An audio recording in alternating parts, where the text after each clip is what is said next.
आणि ती जळून खाक हो तसं जैसे कल मैंने बात की थी। आज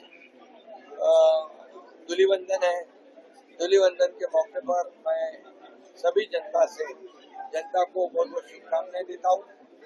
उनके जीवन में सुख समृद्धि आनंद और उनका जीवन आरोग्यदायी हो जाए और उनके जीवन में सब तरंगों की बरसात हो, उनका जीवन सुख समृद्धमय हो जाए, ऐसी कामना मैं करता हूँ। और इतना ही कहूँगा कि होली और धूलिवंदन पर्यावरण पूरक, प्रो एनवायरमेंट ऐसा ही होना चाहिए। देखो यहाँ नेचुरल कलर है और नेचुरल कलर पहले केमिकल मिश्रित कलर का इस्तेमाल होता था, लेकिन महाराष्ट्र शासन ने आह्वान किया, अपील किया और उसकी वजह से नैसर्गिक जो रंग है, नेचुरल कलर है, उसका इस्तेमाल अभी हो रहा है। ये अच्छी बात है। इससे पर्यावरण पूरक होली और पर्यावरण पूरक धूलिवंदन लोग मना रहे, ये सभी के लिए खुशी की बात है। अभी इस साल थोड़ा दुख है, अजीत दादा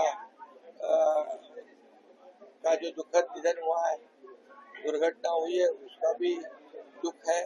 हमारे शिवसेना के कार्यकर्ताओं के घर में भी 2-3 दिन में कल परसों आज जो दुख हुआ है, मृत्यु हुई है परिवारजनों की। इसलिए शिवसेना ये परिवार है और इसलिए इस साल की जो धूलिवंदन है इस साल का हम लोग की परंपरा है।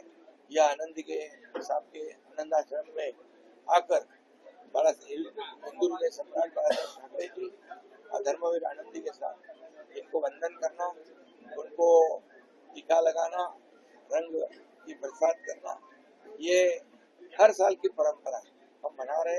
लेकिन इस बार की होली हम जब हर्ष और जल्लोष से नहीं मनाने का फैसला किया है। और इसलिए मैं सभी लोगों को फिर एक बार महाराष्ट्र की तमाम जनता को होली और धूलिवंदन के बहुत बहुत शुभकामनाएं, ढेर सारी शुभकामनाएं देता हूँ। सर, आपके माध्यम से जो है फंसे हुए लोगों को वापस लाने के लिए जो है प्रयास किए जा रहे हैं, 2 फ्लाइट में भेजे गए, क्या कहना चाहिए? 2 दिन से दुबई में जो हमारे टूरिस्ट गए थे महाराष्ट्र से, उन्होंने मुझे भी संपर्क किया, हमारे कार्यकर्ताओं को भी संपर्क किया और तब से मैं उनके संपर्क में था और उनको आने की सुरक्षित व्यवस्था करने के लिए हमारे लोग उनको मिले भी, जाकर उनको मॉरल सपोर्ट भी मिला।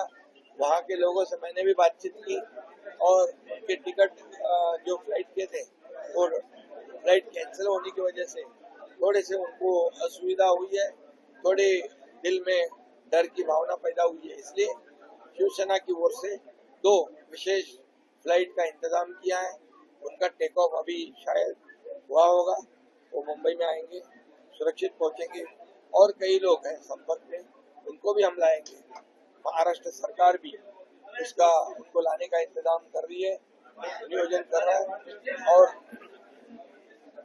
हमारे देश के आदरणीय प्रधानमंत्री नरेंद्र मोदी जी ने भी यहाँ पर विदेश के हमारे मंत्रालय के जयशंकर जी है और जहाँ जिनसे भी कहना है कहकर या हमारे भारत के जो यहाँ पर कोई संकट में है उसको सुरक्षित लाने का इंतजाम, उसका भी नियोजन आदरणीय प्रधानमंत्री जी ने किया है। हमेशा जब भारतवासी ऐसे संकट में फंसते हैं तो हमारे प्रधानमंत्री उनके मदद के लिए पहले पहुंच जाते हैं और उनकी सुविधा जो है उनको सुरक्षित यहाँ पर लाना ये पहला कर्तव्य मानकर करते हैं।